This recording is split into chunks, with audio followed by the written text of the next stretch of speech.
Olá, boa noite. O Canção Nova Notícias está no ar com os seguintes destaques. A origem das festas de Todos os Santos e do Dia de Finados. As inundações na Espanha que geraram cenas impressionantes. A judoca que descobriu a beleza do esporte e sonha alto. E a emoção dos católicos mineiros. Imagem peregrina de Nossa Senhora de Nazaré visita a Arquidiocese de Belo Horizonte. Rio de Janeiro apresenta plano operacional para o G20. Quinta-feira, 31 de outubro de 2024. O Canção Nova Notícias só está começando.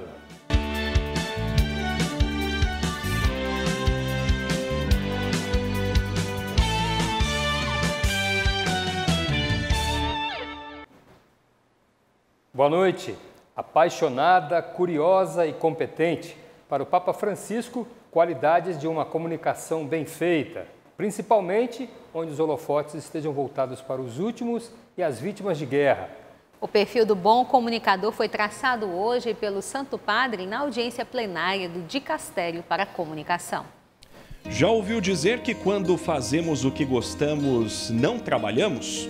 Este é um modo popular de expressar a satisfação em desenvolver o ofício profissional a qual fomos chamados. E por falar em chamado, exercer a comunicação nos dias de hoje é uma tarefa grande e entusiasmante. Para Francisco, o bom comunicador tem como primeira característica a prontidão para propagar o evangelho sendo firme na verdade e na justiça.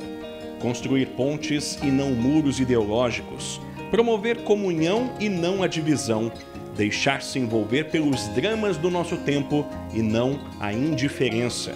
Ser criativo para que o amor de Deus possa reverberar. Coração como ferramenta fundamental para a comunicação. Comunicação que saiba ir além dos slogans, sair, ousar, arriscar, abrindo mão de si para dar espaço ao outro, rumo ao diálogo, à inclusão e à paz. Terra ferida, mas que pode conhecer o coração de Jesus. Saber ser online sem deixar de lado a beleza das relações reais. Tudo isso movido por duas virtudes, chamas comunicadoras para os tempos atuais: a fé e a esperança. Dicas importantes do Papa para todos nós, né? As inundações na Espanha já provocaram a morte de pelo menos 90 pessoas. A enchente já é considerada a maior dos últimos 50 anos e veio acompanhada de fortes rajadas de ventos e até tornados. Em uma ação delicada, um bebê foi resgatado de helicóptero das enchentes em Valência, na Espanha. Em Alzira, cidade vizinha, um casal de idosos foi resgatado das águas com os animais de estimação. O uso de escavadeiras e cães farejadores auxiliam na busca das vítimas em meio aos destroços. Imagens aéreas mostram as consequências das inundações. Pontes, estradas, ferrovias danificadas e carros empilhados sobre as linhas de trens. Mais de 80 mil pessoas seguem sem energia e água. Esse morador precisou de ajuda do vizinho. Peguei essa água de um vizinho porque Bunol, cidade próxima, ficou sem água nos supermercados. Então, precisamos perguntar para as pessoas que conhecemos. Há cada vez menos suprimentos e você pode ver o que compramos. Também não há comida suficiente. Papa Francisco enviou um vídeo se solidarizando com o povo espanhol. Da catástrofe. Pediu à igreja que disponibilize estrutura e que os cristãos sejam solidários com aqueles que mais sofrem. Em meio a tanta dor, perda e a um cenário desafiador, são os bombeiros os protagonistas nessa tragédia. Todos reconhecem o esforço da equipe e agradecem.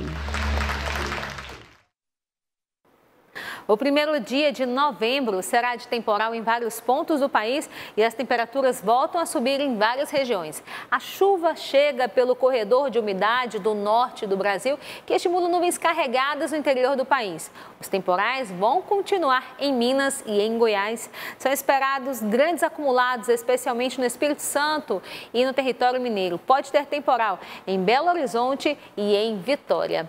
No leste de São Paulo e Rio de Janeiro, a chuva vem acompanhada acompanhada de raios e ventos fortes. O mesmo pode ocorrer na região centro-oeste, no norte do Mato Grosso do Sul, Mato Grosso, em Goiás e Distrito Federal.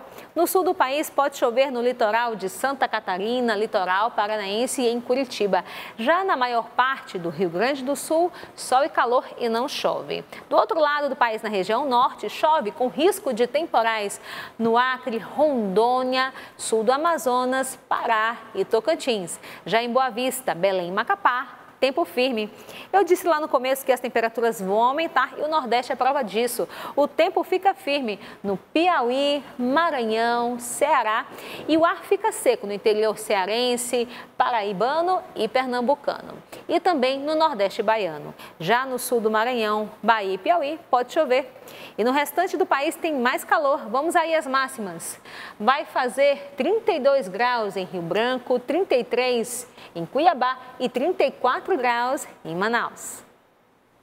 A igreja realiza, no mês de novembro, 2 celebrações tradicionais que fazem referência ao futuro do ser humano após sua passagem aqui na Terra.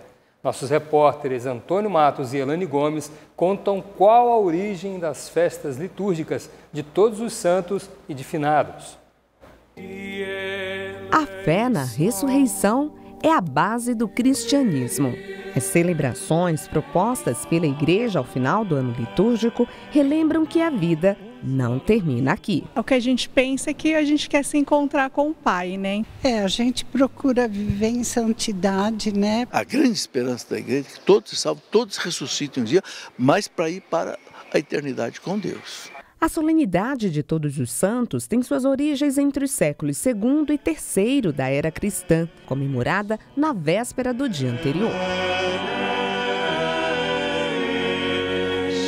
No processo de evangelização dos povos da antiga Grã-Bretanha, por volta do VI século, a igreja se utilizou de elementos culturais do povo para explicar as verdades da fé. A noite anterior à festa de Todos os Santos era chamada de All Hallows Even Day. Isso é antiquíssimo e, de fato, é o que quer dizer a palavra. Ela foi se abreviando, né, de All Hallows Eve Day e virou Halloween. Então, o Halloween, até o século XVI, era uma festa católica, não litúrgica, era uma festa devocional. Ela tinha a intenção de purificar uma cultura que, no passado, tinha sido pagã. Com a reforma protestante no século XVI, os elementos do catolicismo foram retirados da cultura britânica e a noite de 31 de outubro voltou a ser comemorada sem a doutrina cristã. Foi essa cultura que chegou aos Estados Unidos durante a colonização e de lá se espalhou pelo mundo. Apesar dessa história antiga que remonta a raízes católicas, hoje o Halloween não possui mais nenhuma carga católica e, pelo contrário, como todo tipo de superstição ou prática neopagã, ela se torna uma brecha facilitadora para ações do mal. Um dia depois da festa de Todos os Santos, a igreja celebra os fiéis defuntos. Essa prática começou nos mosteiros no século X, com o propósito de fomentar a oração pelas almas que já estão salvas, mas vivem um período de purificação, aguardando o céu. As almas, elas não podem por si mesmas se libertar das sequelas do pecado. Não do pecado, mas das sequelas, né? Então ela tem que receber a ajuda da igreja militante que está na terra e triunfante que está no céu. E claro, e rezar sempre também no sentido de que ninguém se perca. Ninguém deixa um dia de ir para o céu. Depois de um dia de trabalho, o Corpo de Bombeiros conseguiu conter as chamas do prédio comercial na região do Brás, em São Paulo. Hoje, os lojistas tentavam contabilizar os prejuízos. Helenice trabalha há 35 anos na região do Brás. Sua banca de roupas fica na rua ao lado do Shopping 25, atingido por um incêndio de grandes proporções na manhã de ontem. Hoje, a comerciante pôde voltar ao seu posto de trabalho, mas vê que os prejuízos são grandes. Perdemos o dia e hoje também está sendo perdido, porque muita gente não veio para o Brás. E assim, eu acho que o final do ano vai ser lá essas coisas. As causas do incêndio ainda são desconhecidas. O Ministério Público de São Paulo instaurou um inquérito para apurar se o imóvel estava em condições de funcionamento, já que o auto de vistoria do Corpo de Bombeiros estava vencido desde agosto deste ano. Não é comum de acontecer essa responsabilidade de solicitar uma nova vistoria. Ela cabe ao proprietário, ao responsável pelo uso, e ele deve procurar o Corpo de Bombeiros para que aconteça essa nova vistoria. Não tem um período de vacância, a vistoria ela tem que ser solicitada antes de expirar o prazo. Enquanto as causas são investigadas, na tarde de hoje os bombeiros acumulavam mais de 25 horas de trabalho na região. Pelo menos 34 homens trabalhavam para evitar que as chamas voltassem. A gente precisa movimentar o que é possível de ser queimado aí, resfriar para que o incêndio não retorne. O incêndio no Shopping 25 afetou cerca de 200 lojas. 30 a 40 mil pessoas entravam nesse shopping por dia, né? E acabou sendo assim um incêndio de proporções magníficas, né? Coisas assim, uma labareda muito grande, que acabou afetando também no funcionamento das lojas ontem e hoje, que abriu mais tarde. Fauzi é proprietário de um comércio e presidente da Associação de Lojistas do Brás e estima um prejuízo milionário para as lojas ao redor do shopping. Calculou o faturamento anual, usou algumas vertentes aí, chegaria em torno de 25 a 30 milhões de reais. É um dia e meio que eu estou calculando. Silvânia veio ao Brás e disse que conseguiu fazer suas compras tranquilamente. Eu ia vir ontem, vi na televisão, aí deixei e vir hoje, mas está bem tranquilo, só aquele espaço que está interditado, né? A Câmara dos Deputados aprovou o segundo projeto da reforma tributária. Mais cedo, a repórter Liana Nunes conversou com um cientista político sobre as perspectivas desse projeto nos próximos dias. Foram 403 votos favoráveis e nenhum contrário. A votação finalizada na Câmara dos Deputados agora segue para o Senado, mas pode voltar à Câmara caso o Senado faça alguma rejeição ao texto aprovado. E ao meu lado, o cientista político Alexandre Bandeira vai explicar para a gente como vai funcionar todo esse processo nos próximos dias. Alexandre, que perspectivas então a gente pode elencar para os próximos dias em relação à votação da reforma tributária?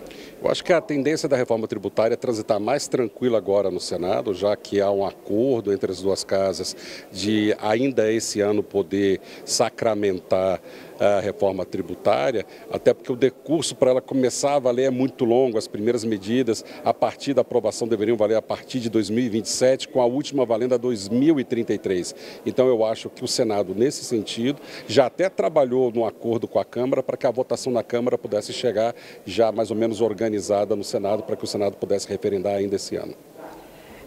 Benefícios para a população. A gente pode também trazer alguns pontos aqui em relação a esse texto que deve ser definido ainda este ano. É uma perspectiva que o sistema tributário brasileiro fique mais simples, ou seja, fique mais barato de se arrecadar tributos no Brasil, e nessa perspectiva as empresas pudessem repassar ao preço final dos produtos esse custo menor à população. Logicamente, nós precisamos aguardar para saber se esse benefício que será concedido à empresa na forma de um sistema tributário mais tranquilo possa também ser repassado à população. É isso, muito obrigada. Conversamos então com o cientista político Alexandre Bandeira. De Brasília, Liana Nunes para o Canção Nova Notícias. O número de brasileiros que vivem sozinhos e de casais que optaram por não ter filhos cresceu. É o que mostra uma pesquisa do Instituto Brasileiro de Geografia e Estatística, Maurício. Wallace, em meio aos dados do IBGE, existem famílias numerosas que optaram por caminhar no sentido contrário. 12 anos de casados e abertos à vida. Este casal vocacionado da comunidade Canção Nova testemunha a beleza de ser coparticipante da criação de Deus. E tinha um sacerdote que nos acompanhava, que fazia direção espiritual com a gente, e ele falava assim: não tenham medo de serem abertos à vontade de Deus e de terem filhos, porque Deus não vai deixar que nada falte para vocês. Deus vai cuidar de vocês. Contrariando as estatísticas, essa família com 6 crianças mostra que é possível ser feliz e educar os filhos seguindo os ensinamentos da Santa Igreja e confiando na providência divina. Kessia abriu mão do mercado de trabalho para se dedicar exclusivamente à educação e catequese dos filhos. Ela explica a dinâmica familiar no dia a dia, mas destaca a sua fé e entrega à vontade de Deus. A importância de acreditar e viver a providência divina. É muito importante estar aberto também à vontade de Deus, perceber que no dia a dia Deus não deixa faltar. Dados do Censo Demográfico 2022 apontam que houve um aumento significativo de brasileiros que moram sozinhos, assim como casais sem filhos, nos últimos 12 anos. A projeção de população do IBGE também apresenta que a taxa de fecundidade do país era de 2,32 filhos por mulher em 2000 e recuou para 1,57 em 2023, com expectativa que essa taxa diminua para 1,47 filho em 2030. No mundo que hoje prega cada vez mais a liberdade, uma liberdade inconsequente, a gente vê cada vez mais que é necessário a gente reensinar as pessoas a importância de se comprometer com a vida, com a família. O Rio de Janeiro já tem um plano operacional para o encontro do G20 na cidade. O anúncio foi feito hoje pela Prefeitura e o repórter Vinícius Cruz conta como foi. Para garantir a segurança e a fluidez no trânsito durante esses dias, algumas vias da cidade serão interditadas para facilitar a passagem das delegações. O Poder Municipal informou que as medidas visam minimizar os impactos na mobilidade urbana e na ordem pública. As discussões do G20 acontecerão em duas áreas específicas, no Complexo Mauá, que receberá os debates da sociedade civil, e no Complexo G20, onde se reunirão os chefes de Estado e as delegações dos países membros. O G20 é um fórum internacional que reúne as 19 maiores economias do mundo. A expectativa é de que as discussões levem a importantes decisões.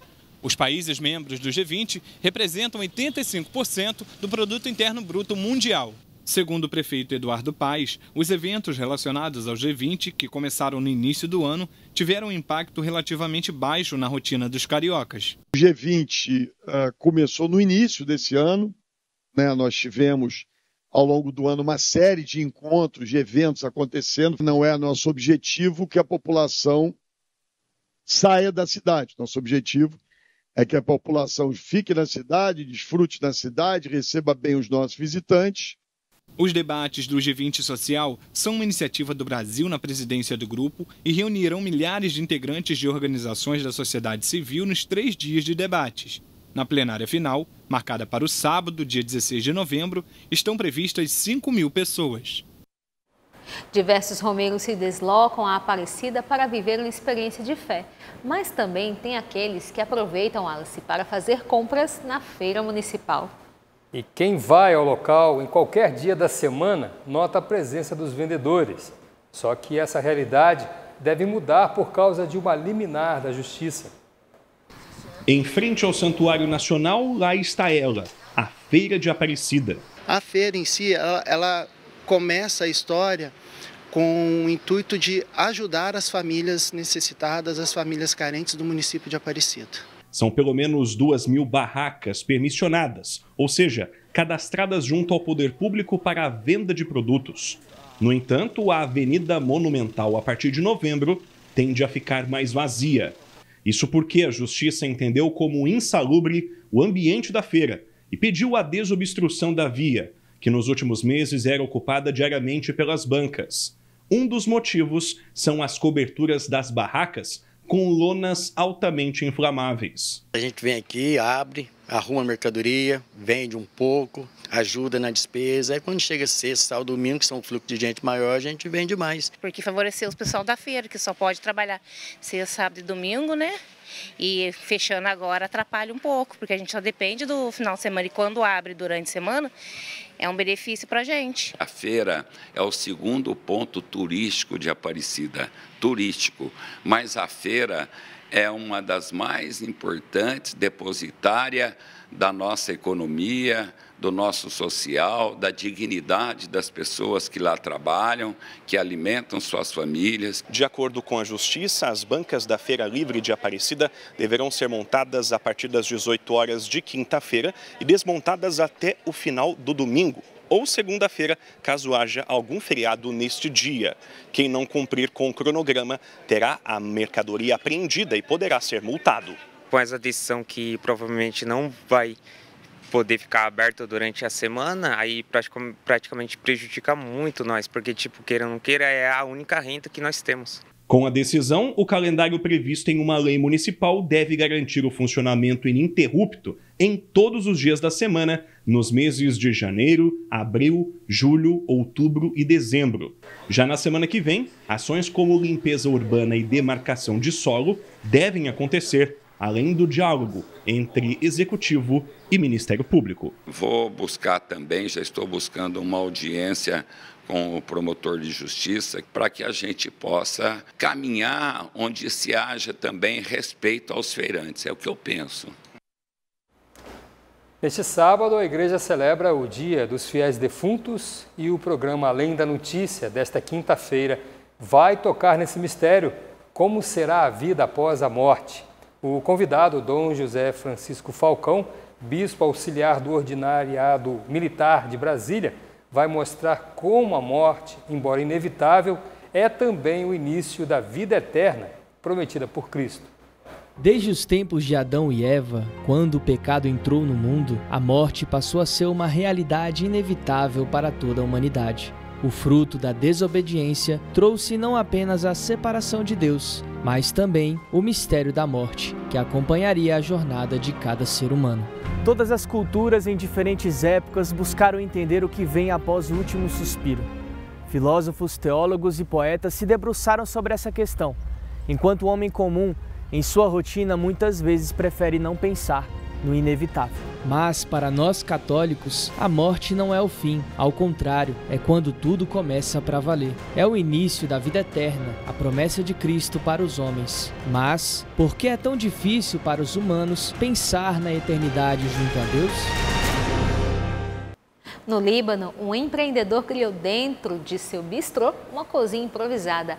No espaço, ele prepara saborosos pratos destinados às pessoas vulneráveis e vítimas da guerra. A reportagem é de Jean César.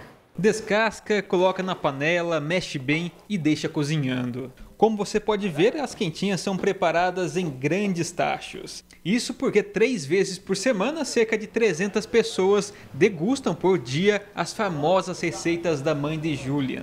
A iniciativa começou há 5 semanas, quando Israel intensificou seus ataques no Líbano. Como tudo isso começou, eu realmente não sei. De repente, como eu trabalho em restaurantes, aconteceu. Meus amigos começaram a perguntar: o que você precisa? O que você quer? O que podemos fazer?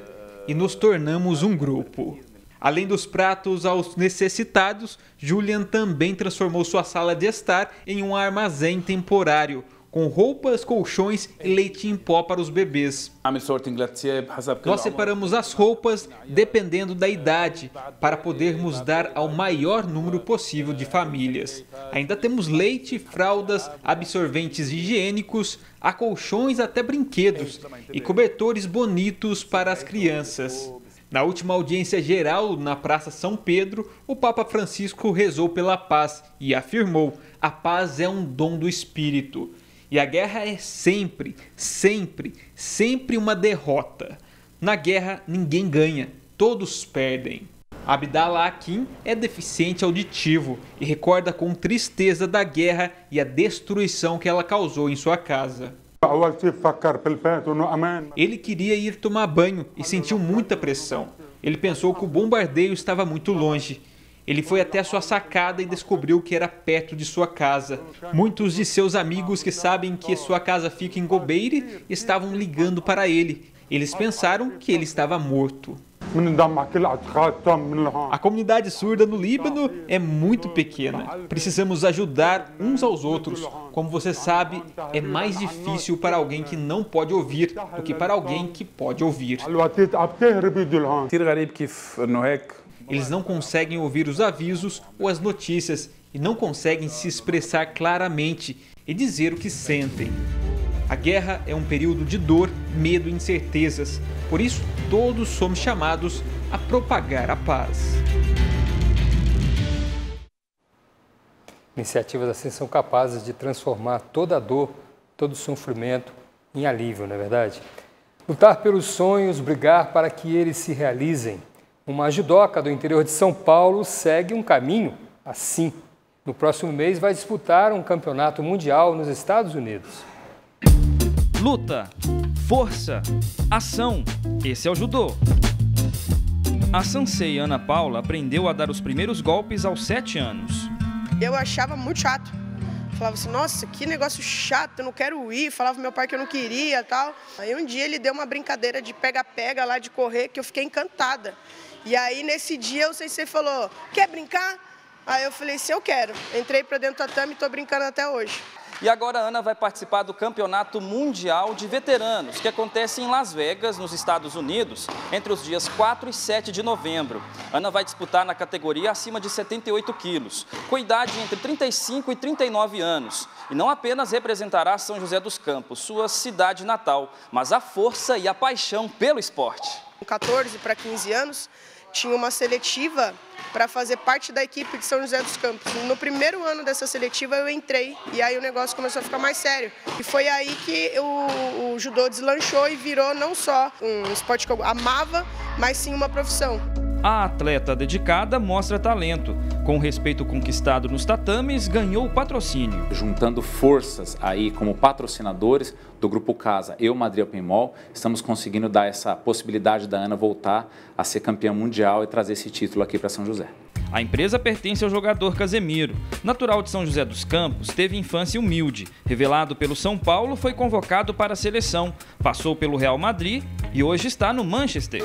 Uma força interior colocada para fora. O judô se torna um estilo de vida para os competidores. Pela porta dos sonhos, entra Ana e uma geração. O que você acha da sua mamãe? Acho muito legal. Ela é muito competitiva, uma atleta super forte. Assim como Ana, Davi começou novinho, com apenas 2 anos. Tem algum golpe que você acha melhor? Dashi Harai. E o que é esse golpe? Esse golpe é... Você usa o pé e você usa para varrer o do outro assim. Depois da prática, tem recado para a criançada. Para elas fazerem judô, que é muito legal e ajuda muito na parte física. Ó, a partir de agora, serei judoca. Ih, deixa pra lá.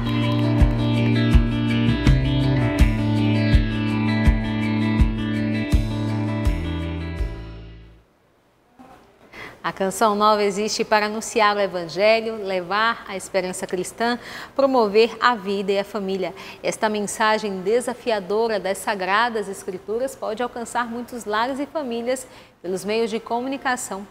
Por isso que sua ajuda é importantíssima para manter esta obra.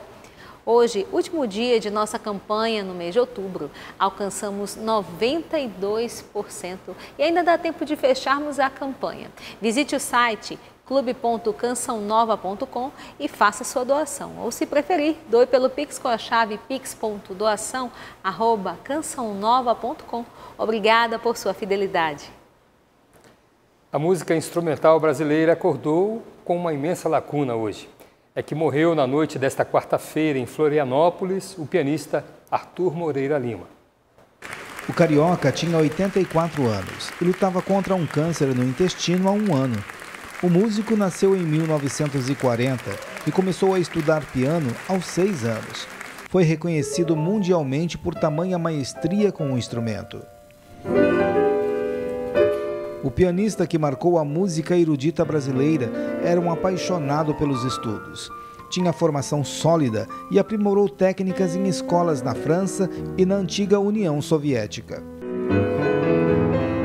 Em 1965, conquistou o 2º lugar em um dos concursos mais importantes do mundo, em Varsóvia. Em sua carreira internacional, se apresentou em diversos países e gravou mais de 100 discos. Era tido como o Pelé do piano brasileiro. Arthur Moreira Lima buscou aproximar a música erudita de quem vivia na periferia e conseguiu sempre cativar novos públicos. Aos familiares e amigos, nossos sentimentos e nossa homenagem àquele que vai continuar a inspirar músicos e orquestras de todo o Brasil. Emoção e muita devoção. Sentimentos que tomam conta dos católicos mineiros que estão recebendo a visita da imagem peregrina de Nossa Senhora de Nazaré. Ela desembarcou em Belo Horizonte depois de reunir mais de 2.500.000 devotos no Círio de Nazaré, em Belém do Pará. Veja na reportagem de Daniel Camargo e Gabriele Dutra. Antes das 7 da manhã, Dona Rosilene já estava na entrada da cidade de Santa Luzia para receber a imagem peregrina de Nossa Senhora de Nazaré. Ela foi a primeira a chegar. Eu peço a ela muitas graças para mim, minha família, meus amigos, Padre Felipe, todo mundo da paróquia Santa Luzia. A visita de Nossa Senhora de Nazaré aqui na Arquidiocese, sobretudo no Santuário de Santa Luzia, é Maria que nos traz a esperança, o amor, sobretudo Jesus Cristo, né? Na imagem da Virgem, quem destaca é o menino Jesus.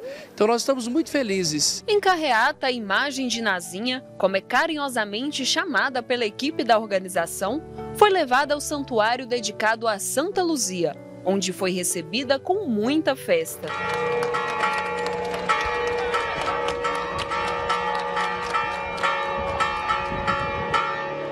Um momento tão especial que emocionou as amigas. Eu estava pedindo bênção para minha filha, que ela teve Covid e quase morreu em 2021. E hoje ela foi fazer um exame, TC, do tórax, e a médica falou com ela que, graças a Deus, que não é nada grave. E é muita emoção de saber que no princípio do mês foi a festa dela lá em Belém, a gente acompanhou pela televisão, e hoje, no último dia do mês, ela veio nos visitar. Deu um prognóstico no meu exame, no rim. Então, eu fiz um pedido para ela, entendeu? E a gente, como ajuda muito aqui na igreja, eu fiz um pedido.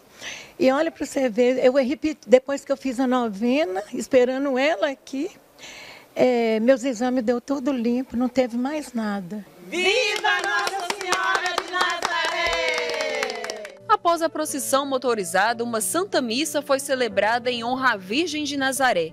Essa é a segunda vez que a imagem visita a Arquidiocese de Belo Horizonte. E a gente está com a proposta de trazer cada ano, mas no intuito de, primeiro, reanimar e fortalecer a fé dos marianos, tanto os paraenses como os mineiros ou todos os devotos de Maria, e também, através disso, evangelizar. A imagem peregrina de Nossa Senhora é a mesma utilizada no Círio de Nazaré, em Belém do Pará, há mais de 200 anos. Traz consigo histórias de fé, tradição e milagres que agora também tocam o coração do povo mineiro. Isso aí não tem palavras para poder ilustrar, falar. Isso é uma coisa que tem que sentir, mas é muita bênção e a gente sabe que a Virgem está aqui e onde que a mãe está, o filho está.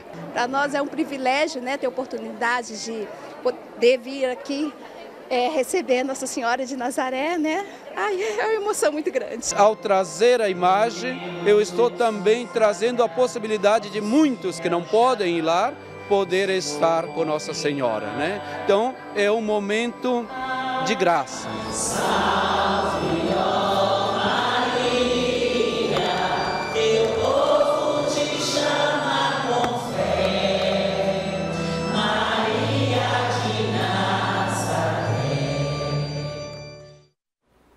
Que emocionante essa visita de Nossa Senhora da imagem peregrina, né, aos mineiros. Eu morei em Belo Horizonte 3 anos e pude comprovar que o povo mineiro tem uma grande devoção à Nossa Senhora. Bacana, né? E como é linda a devoção do povo mineiro, né, com relação a esse movimento todo que está acontecendo lá, até domingo, Mauro. Isso mesmo. O Canção Nova Notícias fica por aqui. Reveja as reportagens no portal noticias.cançãonova.com. Uma boa noite e até amanhã. Uma ótima noite para você e até amanhã, se Deus quiser.